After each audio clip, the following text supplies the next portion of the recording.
गावागावातल्या शेकडो लोकांचे कॉल मला आलेले आहेत. सर, आमच्या गावात सरपंच पद ओबीसीला सुटलंय, मग गावातल्या आता सगळ्यांकडेच कुणबीची सर्टिफिकेट आहे.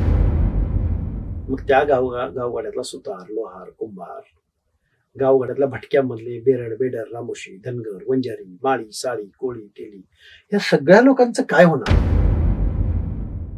ते मराठा समाजाच्या बरोबर कॉम्पिटिशन करू शकतील?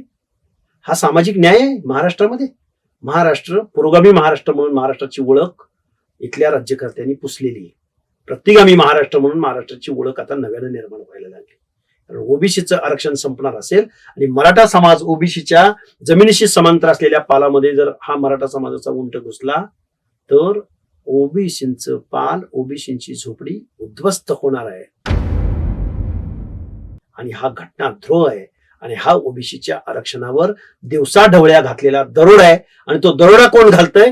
तर लोकनियुक्त मुख्यमंत्र्यांच्या संरक्षणात, लोकनियुक्त मंत्र्यांच्या संरक्षणात जर ही बेकायदेशीररित्या कुणब्यांची सर्टिफिकेट वाटली गेली तर ओबीसीचं आरक्षण संपलेलं आहे, असा निष्कर्ष मी एक कार्यकर्ता म्हणून आज रोजी काढत आहे.